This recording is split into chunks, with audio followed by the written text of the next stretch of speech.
President Kyagulanyi Sentamu Robert Bobi Wine ayongedde okweriisa enkuuli General Museveni ne mutabani we n'akabondo kaabwe ke bakulembera gavumenti ya Uganda empale zitandise okubalebera wamma gwe Kyagulanyi kyabakola kikambwe internationally locally omwana mulenzi ate ono yabasoma n'abategeera okimanyi bulungi nti tulina omusango mu kkooti y'ensi yonna ICC gwa kutyoboola ddembe ly'obuntu era nga ebikolobero ebikolebwa e Uganda byaleetebwa ne America okusazaamu enkolagana yaayo ne gavumenti ya Yoweri Kaguta Museveni era n'obuli bw'enguzi obususe mu kiwandiiko ekyafulumizibwa eggwanga lya America Secretary of State Anthony Blinken yafulumya ng'alaga nti Uganda okulya enguzi kususse mu bakulembeze abakola ne Museveni yennyini nti ate bagenda okunoonyereza ng'enguzi eggwera mu mugongo gwa Museveni kati ate ne ku ludda oluvuganya nayo nga wali abakolagana ne gavumenti ya Museveni era President Kyagulanyi yayogera mu interview gye yakola ku BBC n'agamba nti abamu mu gavumenti mu ludda oluvuganya ate bakolera General Museveni mpuuga nsamba masayansi mu mulaba akati n'ebigambo byongedde okugaga yali General Museveni kuba banka y'ensi yonna yasazaamu okuddamu obutamula ssente lwanguzi Amerika n'addamu n'esazaamu okuddamu okulagana naye lwanguzi ne kkooti y'ensi yonna omusango oguliyo ogw'okutyoboola eddembe ly'obuntu General Museveni ebigambo bimususseeko naye kati yeebuuza wadde atalabawo kwatta kyassa kati nno Kyagulanyi tumanyi President w'eggwanga nti nno yagenze emitala w'amayanja era ng'ali mu Europe eyo e Germany wamu ne mu ggwanga erya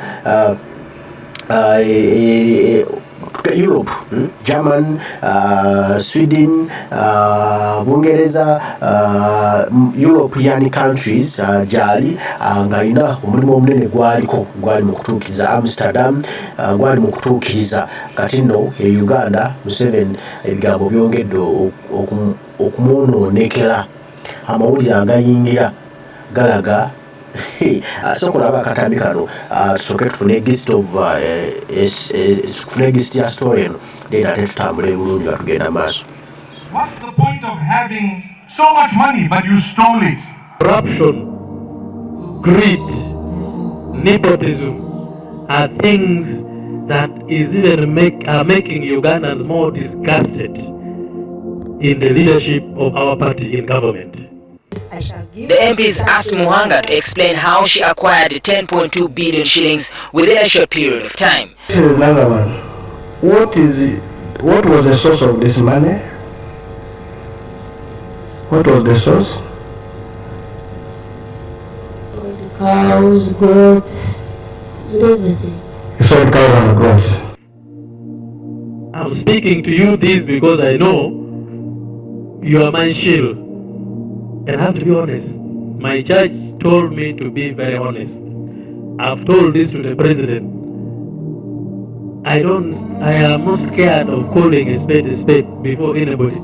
If we don't restrain, if we don't control our greed on how we use public resource, how we steal with impunity,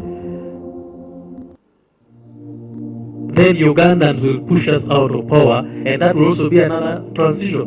What's the point of having all nice things but you took from someone else, you cheated someone, you deceived another person? The hills of Kampala are expanding with the buildings, but schools, health centers are shrinking.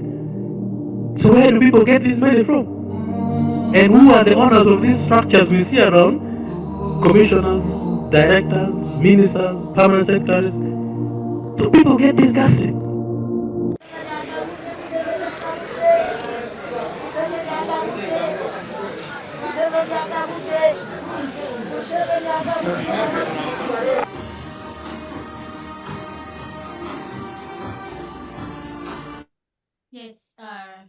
Yes, that was a brief message. Comrade Joseph, I think if you do come in whilst I sort out a few things here, I'm having some challenges. How are you? Good to see you. All right. My name is Peter. I'm well, thank you. Yeah. Thank you so much for yet another session of Uganda's meeting. Thanks everyone for coming. Thanks Mimi for that prayer. Those clips doctors that we played from Gary Skinner, I think the pastor of the Watoto Church, I think he may have retired recently, was not a perfect preamble to our meeting or our session today. Indeed, we can't, basic corruption is diverse resources for healthcare, education, and employment.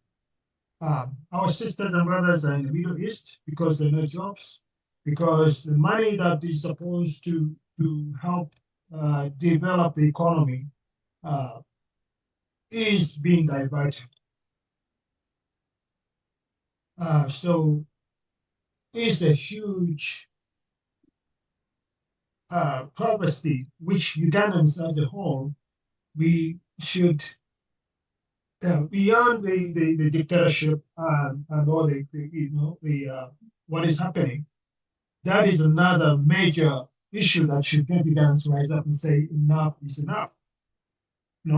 Beyond the fact that they don't get their leader to be in office when they left them, their daily Ugandans are being killed through these corrupt practices. So I noticed that on a flyer, he said we need to address the root cause of corruption, which is the individuals themselves that are corrupt. I think I would be a bit to differ a bit. The root cause of corruption is really not the individuals. The individuals is really the system that allows, that enables that to happen. So why do I say that? Corruption is a worldwide phenomenon. It's all over the world, right? But in some places, corruption is way of, above, it takes on like tremendous proportions. But in many places, in most of the world, they have laws and policies and stuff that kind of combat it and make people pay when they're caught. But within our Uganda, what is happening is that we have the system and the parliament, which is supposed to make the laws or enforce the laws, and the judiciary that is supposed to. We have a lot of laws on the books, anti-corruption laws and institutions, but they're not being utilized to do what they're supposed to do. So basically, human nature is such that if you don't, if there are no repercussions for actions, the people are going to push the limits and they're going to do what they're not supposed to do. So the laws and the systems have to be working.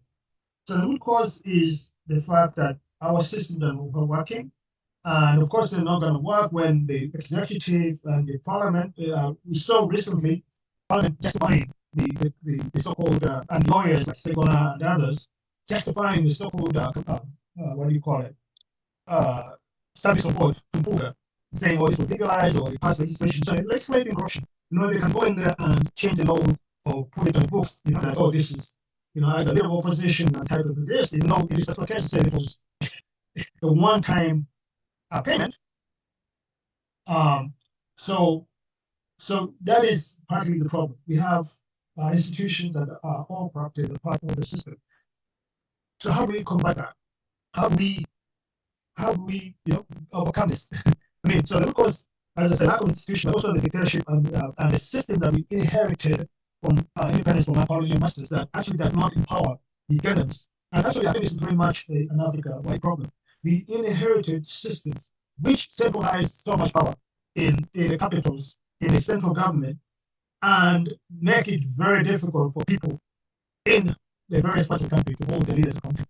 So we have to revisit. One, we have to move the dictatorship, because then that will give us the capacity, hopefully, to as citizens, to demand these changes and simply that the policies and institutions working. Two, we need to re-examine the entire government system. Decentralized power, empower regions to have a little more say in their governance and holding the leaders accountable and in checking the central government, because right now there's no hardly any checks and balances on the parliament, on the central government. So they do whatever they want. The resources go to the central government. They steal the resources. The regions have nothing, and they have no way to hold these leaders accountable. How did these communities within Uganda? We are all a nation, and these communities, we, despite of course the fact that we are modern, we didn't have the same kind of.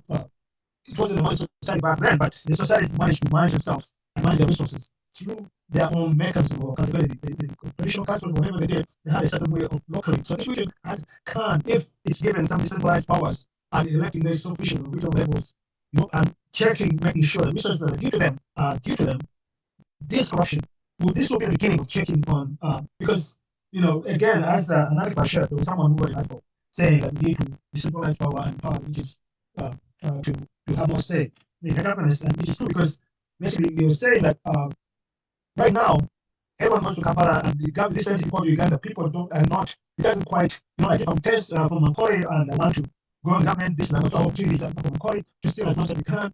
And this entity called Uganda is not quite as how do I say, well, people don't have as much loyalty to Uganda as to the particular regions where they come from. And so if the regions have an part of it, they can make sure that they have resources for development and they hold their leaders that are corrupt accountable through mechanisms. Just like in any countries like the United States and other places which have this system, these regions can hold the central government accountable through their mechanisms and their leaders. So it's a bit of a long story, but I'm saying that in order for us to start creating institutions and systems that can hold and check these trends, we need to re-examine our whole government structure and systems. Otherwise, we're just going to continue through this charade. So finally, on this issue, corruption. Okay, we're talking about parliament. We have members of parliament, 557 members of parliament in Uganda, which is, again, as I said before, a bigger parliament than the US parliament. Even though Uganda is so poor compared to the US, it has a much smaller population. Each one gets over 100 million. So, like, parliament itself, the expense of parliament is just too much. We can't afford such a huge parliament. And that's why we need to also examine how this decentralization is how we structure our governance.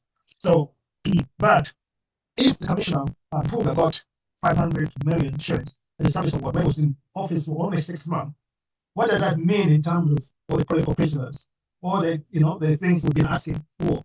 Obviously, he did not push, and other MPs also got a bunch of payments over time. So obviously, they make sure a show action, but nothing much is happening because they are benefiting the system and they can't push too much. So corruption is also maintaining the dictatorship. So the role of the corruption is we have to combat it if we want to get Museveni out of power. But I think the main thing is how we, as you can say, enough is enough, get rid of Museveni, and then obviously get rid of the whole system. So basically, I think those are quite, I'm going to say those are my opening remarks. And I think I'm going to open it up.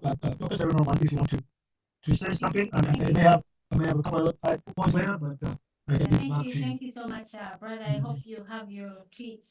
Do you have some tweets for us this week? I'll check, but at some point, we'll get to the tweets. Right. Yes, for those that are joining us for the first time, this is a Ugandan meeting that we usually hold every Saturday, 2 p.m. UK time, and we do speak on matters that are, of course, affecting Uganda. Uganda has been ruled by dictator Museveni for over 38 years to date, and it is unacceptable. Today we talk about the rampant corruption levels. Of course, these are the highest. The gross human rights violations in Uganda are at a level not acceptable at all, because we know that human rights are not optional. So that's why we continue to speak, because so many of our brothers and sisters on ground in Uganda are abducted on a daily basis. People are abducted, tortured, the legal detention. That is unacceptable. Yes, comrades, Ellen Fraser, do you want to sort of come in and speak to us? What's on your mind? Guys, ask for the mic. Or Ellen Fraser, yes, there you are. Please come in, speak to us, and tell us what's on your mind. And guys, please do put up your hands and let's have a conversation. Thank you. Yeah, thank you very much, Dorcas and Joseph, for your opening remarks. Corruption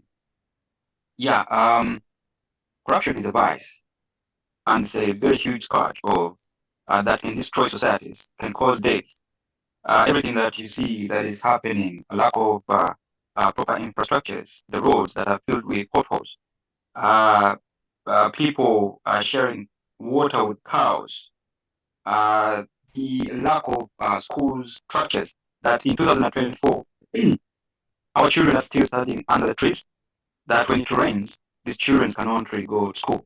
And that is a basic necessity to a child. Education is a basic necessity. Our hospitals are not facilitated. You know, when you read the Abuja Declaration, African countries agree that they will invest 15% of their annual budget into the health sector. Uganda is investing only 6%, not even a half of what they're meant to invest in the health facilities or in the health sector. Now, when you hear about the 19 mothers dying or 20 mothers dying every day while giving birth, the cause because there's no, they cannot get the basic needs when they're giving birth. When they go to those referral hospitals and have other health centers, they cannot have someone attend to them. You know, they don't even have electricity. Some of them, those health facilities, have generators and they even operate using candles or torches. You know, that is, what would you expect this mother to survive with unborn baby? Okay, when you cannot even have electricity supply, you know, yet we supply that electricity to Kenya and other neighboring countries. It's because of the high levels of corruption. Now, when we speak about corruption, we look at the over 11 trillions lost every year. Every financial year, Uganda loses over 11 trillion. But we have a budget of 53, 54 trillion Uganda shilling, okay, every year. Now, if 11 trillions is lost in graft, corruption, we spend 11% of our budget into loan interest servicing. That we're going to spend 11% of that, spending it on the loan that we acquired in various, either domestically or from China or other parts of the world, including the IMF and the World Bank. We have to pay interest on those loans if they're not grants. Okay. Now, if that money is stolen, not invested, these countries that borrowed us that money is not going to forgive us for not paying the interest. That's why 11% of our budget is paid on interest servicing. Before we even pay the actual principal of the money that you borrowed, we're paying 11% to service the interest. Now, if you have not invested that money to what is meant to be done, and you kept it on the account, you invest it in individual projects to make a difference by those in power, the Ugandan person is not benefiting. If we borrow that money to invest in constructing schools, and that money goes to those schools, then a Ugandan will be benefiting. But out of the 45 or 47 million Ugandans, every child, every Ugandan has 3 million Uganda shillings over their head to pay up the loans that we got. When you hear about the most expensive road, it's not in America or this developed world. It's found in one of the East African countries, and that is Uganda. The Entebbe Highway is the most expensive road in the whole world. Not because the materials were very expensive, but because someone made a difference in terms of corruption. Personalist dictators will invest, or regimes will invest in bigger projects, constructing roads, even where there is no economic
activity going on on that road, they will invest so much money to construct that road because they are making a cut of those bigger projects. They will not invest in constructing a road where a country has a busy economic activities going on those roads. Kasensio Masaka Road is full of potholes, but that connects us to the sea. Okay, there's a lot of trade going on, but that infrastructure is not constructed. It's not constructed because the few individuals saw that money. The rampant road accidents, where a road was supposed to be have 4 lanes, okay, on each side, they construct 2 lanes instead of 4, like the Northern Bypass, and takes ages to be constructed. That happens because someone stole the money that was supposed to construct the other 2 lanes. They ate it with no stress. They could easily trace it, but the regime is not willing because they're part of the syndicate that steals the taxpayers' money. And it's you and I that are supposed to pay back that money. It's you and I who are dying on those roads. Now, if a road is supposed to have 2 or 3 or 4 cover-ups, and now instead of constructing 4, this guy is the first 2, and they only construct 2 covers on that. That means that road is going to be slippery. When it rains, people are going to have accidents. So corruption is dangerous. That is causing the loss of lives. Think about it. How many projects, what improvement would the 11 trillion that is lost in graft? Because I want us to look at the bigger picture. I don't usually want to concentrate on one individual or 2. Because those individuals, 1 or 2, will stop me looking at the bigger picture of the syndicate of taking a lot of money from the consolidated fund. Just to let know those who are listening, all the money that is used by the government, the taxes that's collected, goes into an account called the consolidated fund. The consolidated fund, that's where all the finances that runs the government goes into the account, and then before it's spent, it has to go through Parliament by law.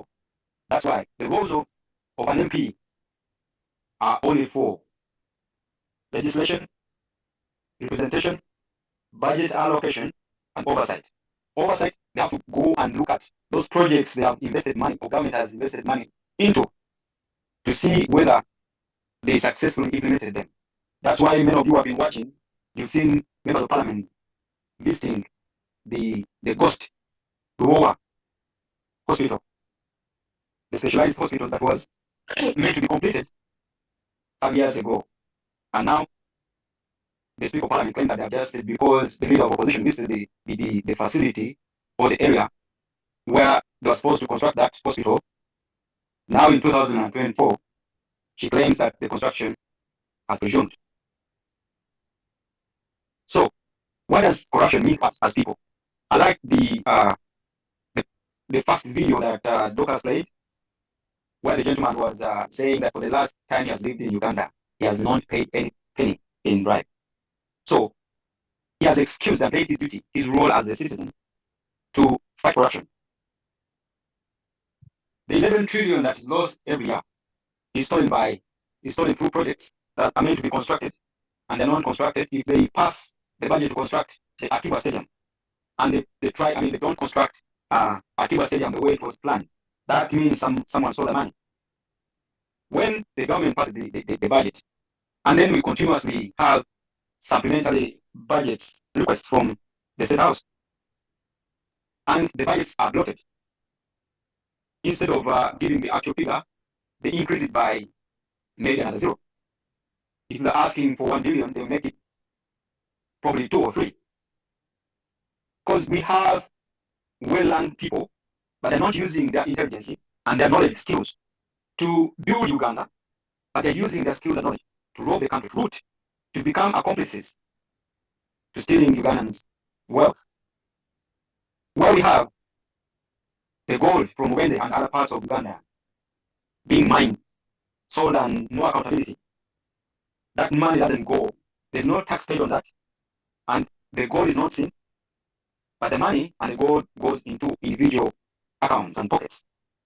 So few individuals are benefiting from from the wealth of the country. It's going to take every Ugandan, because we also play a part that when you commit a crime, however small it is, due to the ignorance of the law, you want to bribe your way out, you become an accomplice to the corruption. We play a part. So, as the citizens, we cannot leave matters that are so directly affecting us and leave it to politicians. Now, we've seen the leader of opposition speaking about the organized corruption syndicates in the House of Parliament. The House of Parliament questions and seek for accountability from government parastatals, local governments, and every parastatal that takes a penny from the consolidated fund. That parastatal needs to account for that. And it's Parliament under the COSASI and PAC that demands for accountability from the chief executive officers and the chief accounting officers in those departments, government departments or parastatals. Now, if we get to a point where the hunter is being hunted now, you know what's happening? That Parliament is using the laws that were given to them. The framers assume that Parliament will have morally upright individuals that will be able to manage,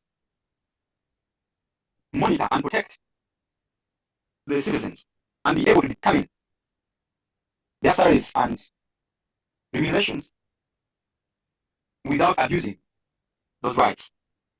But as we've been seeing through the parliamentary exhibitions, we've all witnessed what has been happening. If you have been keenly following, you've seen and heard about the scandals going on in Parliament. I know most of us have concentrated on the former leader of opposition, Mathias Mpuga. But Mathias Mpuga and others, those are just symptoms. Now, when I say Mathias Mpuga and others are just symptoms, some people may think that I'm trying to cover up for Mpuga. No, I want us to have a wider picture of the gross abuse of office, the gross robbery.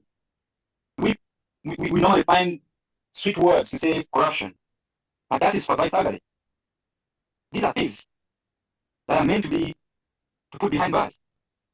Now, if the people that are supposed to be put behind bars are so feared by those who have arrested them, then a country is in turmoil. We can play a role. As the citizens, we have a duty to fight that thuggery, no matter who does it. Even if the person doing it is your sister, is your relative, is your best friend, call them out. And not only call them out, but take action to them. When these guys come to our events, to any event, they come in church, they come to anything, you guys need to call them out. But we cannot take it both ways. We know the guy has stolen all the money that's meant to provide clean water for that society. He's supposed to build a bridge, supposed to build schools, to develop a country that's going to provide a good living condition for every Ugandan to live in and do their business. We must call them out, isolate them. Let's stand up together in unison and stop the SURVE thuggery, because that's why the SURVE thuggery is taking lives. It's taking the 300 children that die every day. If a bus was having an accident with 300 people, adults, that will be going around the whole world news. But these are children that we lose every day, 300 or more. Think about it. Even if it's your father, call him out. Let's join hands with the leader of opposition and all the people that have continuously stood up to fight this SURVE thuggery. We cannot lose a lot of money and we expect services delivered, because that's the money used or stolen comes from the consolidated fund. That's the same money that was supposed to be giving us that service delivered. If anyone gives you a bribe to do something, you're an accomplice to the vice. I wish us all a good discussion. and deliberation. Thank you very much, Dr. Sandeva and Joseph.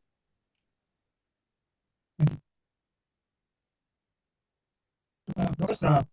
Yes, so I. Unmuted mic. Thank you so much, Ellen Prezo. Yes, Joseph, I do believe you have a limited time with us today. I was casting this image on the screen as Ellen Prezo talked on further on the corruption topic of today. Yes, Joseph, perhaps maybe.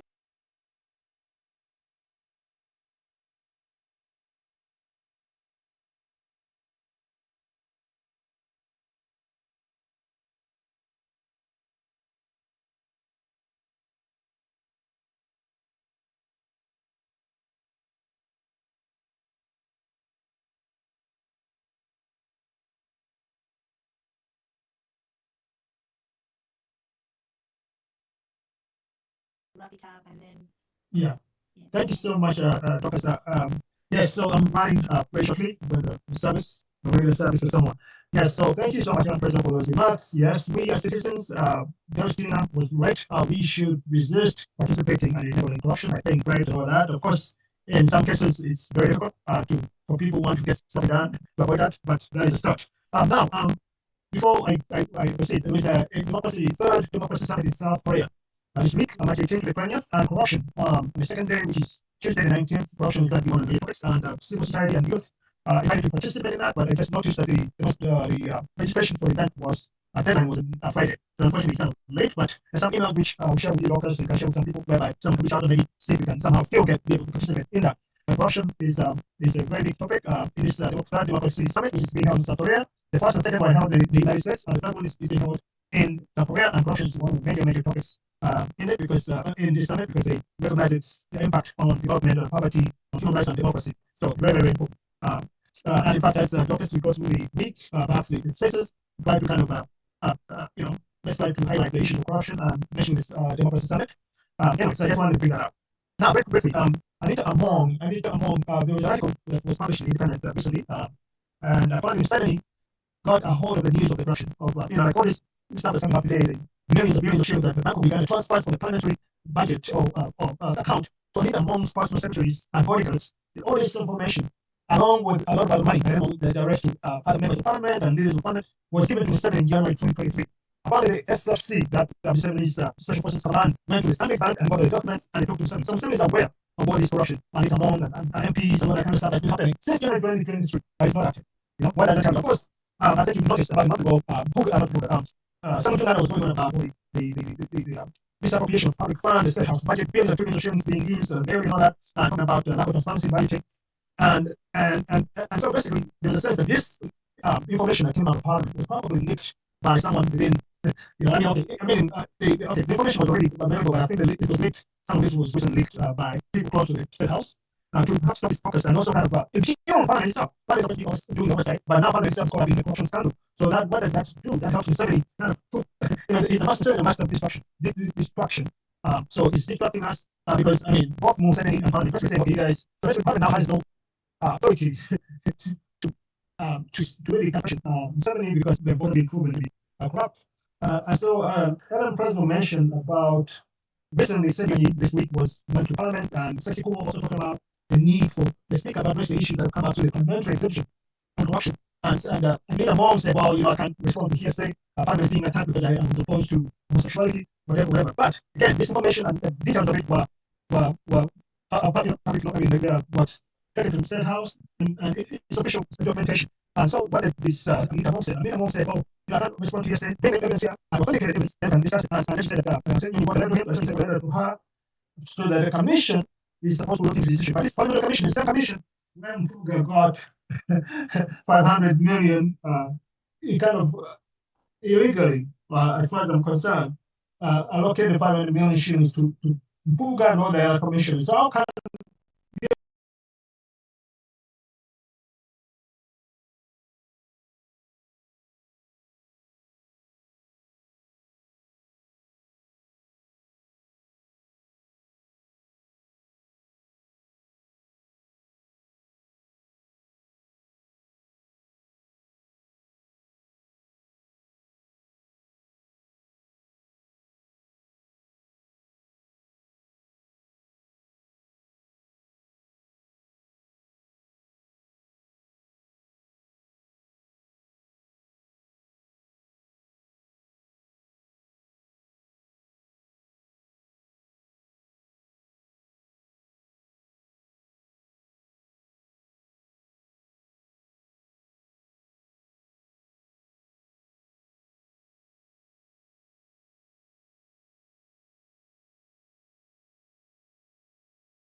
expect this commission to actually look into these issues transparently. So obviously, Anita Mong knew that nothing is going to come out. So she was saying we can't address issues in the media. We need people to come here and present the evidence here, so then facilitate any elections for parliament, for whatever. We have to say, go demonstrate, go reach out to international community, say we are tired of this situation.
There is a whole rot. In fact, as early as 2011, someone wrote a book talking about the failure of Parliament. So this is not the first time the Parliament, someone called Barunji something, wrote a book saying the parliamentary democracy experiment that failed in Uganda. This is over 13 years ago. So even 13 years ago, people were saying Parliament had failed in Uganda. So we need to examine, as I said, we have to, as Ugandans, we first of all have to say enough is enough and see how we can mobilize ourselves to stand up and get rid of this dictatorship. Because it's a root cause. It's the one that has actually corrupted our country to an extent which is unprecedented in Uganda's history. Get rid of it, but not stop at that. After we get rid of dictatorship, I mean, of course, it's easier said than done. We have to then see how we restructure our governance system. How do we restructure our because the laws and everything's on the books, but how we empower ourselves and the people to make sure that we don't continue this impunity. And of course, there's education of the public and all that. I mean, unfortunately, most Ugandans have grown up under 70, who has been corrupt. So it's going to take a lot of education I mean, of course, to make sure that people understand that even if it's legislated by Parliament, if it's wrong, it's wrong, and to understand the importance of accountability and transparency. Lack of transparency and lack of accountability is the key. Samuji, when he was talking about how Parliament, the regime kind of misappropriates funds, said, we're talking about the ceilings of Parliament, the budgetary framework paper, which puts a ceiling on how much money budget should be spent over the year. But usually what happens apparently is that mid-year Parliament raises the ceiling, which is not per regulation, it's not supposed to happen. They raise the ceiling, and that happens because the finance ministry, the Bank of Uganda, comes out and say, oh, the revenue, they basically provide revenue figures that are not accurate. And then later they say, oh, we raised only maybe 2 billion on local revenue. And then later in 6 months, they say, oh, we found more money. We raised more money than we actually said. And then they say, okay, now this money can be reallocated to State House, to these supplemental budgets and all that stuff. So every year there was a huge supplemental budget, especially to the classified budget of the State House. So basically, we need to point this information out when we're dealing with the World Bank, IMF, and all the donor partners. The lack of transparency by the central bank, by the finance ministry, and all that. So thank you so much, Dorcas. I know I went into the moment of silence. I'm actually leaving right now, but thank you so much for this opportunity to speak, and everyone, thank you for being here today. Thank you so Thank you. much as well, and for all that you continue to do. We salute you, and may God comfort you and strengthen you in this difficult time. I know you've even spared your time even just before that memorial service. So please do go off and take time to rest. And thank you so much, Brother Joseph. Yes, comrades, let's mute and have a moment of silence. Thank you, guys.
Our brothers and sisters that we've lost, we have to continue fighting for our freedom. Otherwise, uh,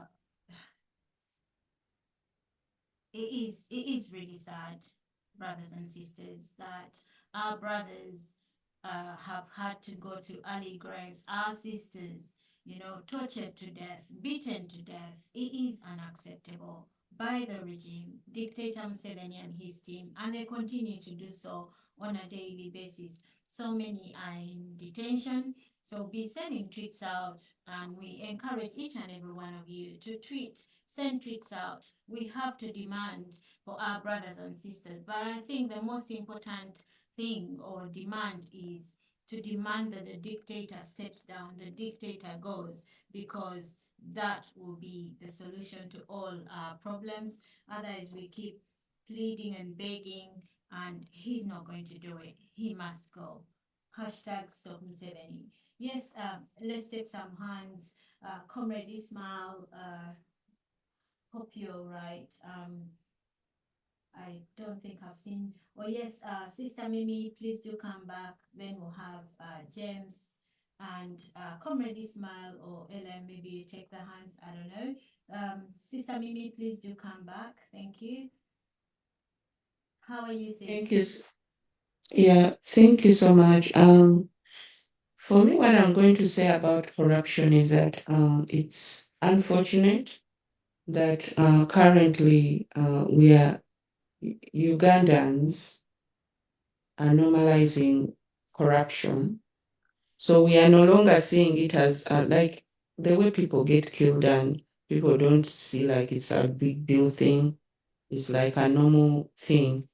So I'm thinking what we really probably on our side we need to work on is how do we push that noise about corruption in Uganda. I like it this time that the issues of Honorable Mpuga have lit up that fire to probe more into what Parliament is doing.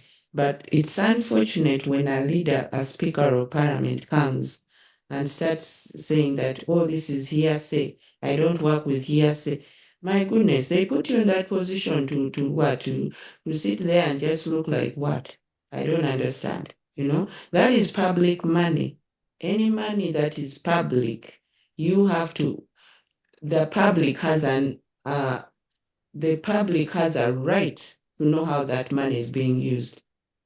I don't know what this president of ours told these people that this is money they can spend the way they wish. If somebody comes up with something and they just spend. And that is a very bad behavior, you know, whereby somebody just comes and thinks that because you are in charge of a ministry, you're in charge of, a parliament, that you can spend, you cannot, that is public money. That is taxpayers' money. Even if we get loans, loans have to be paid back. They do not get them out of their pockets to pay back those loans. It comes from money they have to collect from taxes from people. I don't know if in their heads they really get that. That is my thinking. Ugandans, when you see these people spending that money anyhow, and then you get people and they start celebrating, somebody comes and just hands you cash. Here, cash. I'm giving you cash. Let so and so. I had this Miss Nabanja say, "Oh, you let the opposition money." That is public money. That is not your money, where you can boast that, oh, it came from my bank account. Therefore, I'm just giving. Come, bring. Let the opposition also bring money. Money that is coming from taxes. Is it coming from your pockets? Let them show us money that they donate to this government, that they donate to these projects, themselves. Because people in these other countries, you know what, you hear about these artists here, they donate money into projects of things that people are doing to help those people who cannot help themselves. But these people you elected, mwe abantu bannayuganda be mwalonda, they cannot even get 1 penny. That money you see they are giving, you think it's theirs. It's not, it's taxpayers' money. They have a budget. That money comes from your taxes. If you want to know, you're thinking your NRM is giving you money. That money comes from your taxes, and they are giving you money, and you think, oh, NRM is so good. This speaker of ours has to account for that money that they allocate. How can they be allocating money project by project and project and project? And then they allocate money, and next time they come back, they cannot even account for the last money they come. You see how useless these people are. You allocate money which last time you allocated money they have not accounted for. And then then these parliaments are trying to get to things like Bowa, and they that the government itself, without shame, sends Gundi military personnel to prevent people from going to see the money they came to the parliament to be allocated to build. And I'm glad to do this. Let's not be so stupid. That money is your money, you pay taxes. And these people are and you think that these people are telling you, getting out of their own personal funds to give you anything. That is money they call discretionary fund. Spending. That money comes from your taxes and they are giving you that same money. You say, oh, NRM, you put up banners, NRM. Abamasaka mwatuswaziza nnyo bantu mmwe muli basiru nnyo. That's all I have to say to you, Uganda.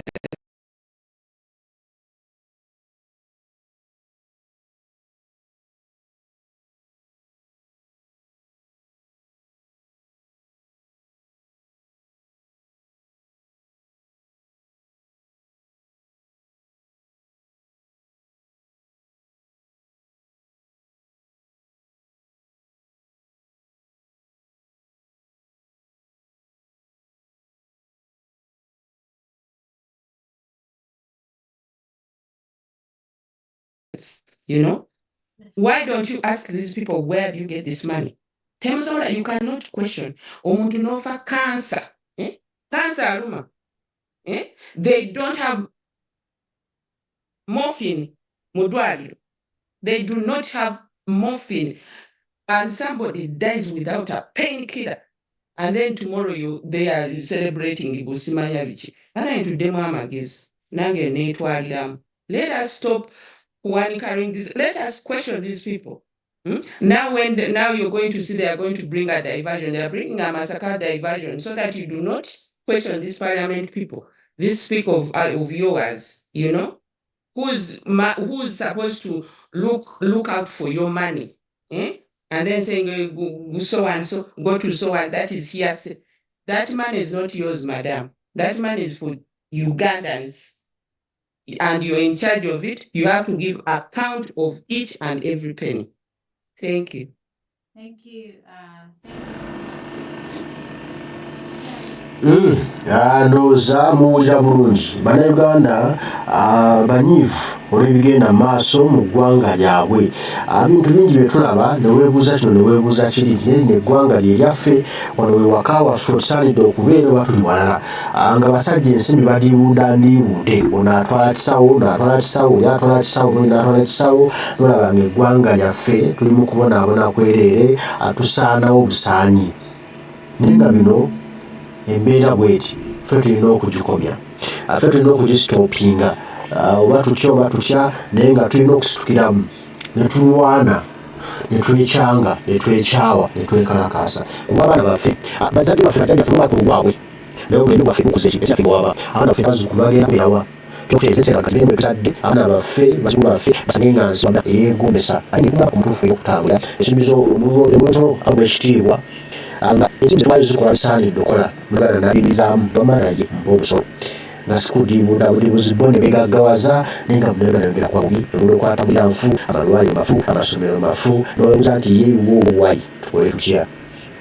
Byebyo mbaagala nnyo baganda bange emikwano gyabwe naguli Katonda nsaba bakuumire tebakuba tuddamu batayibweraba.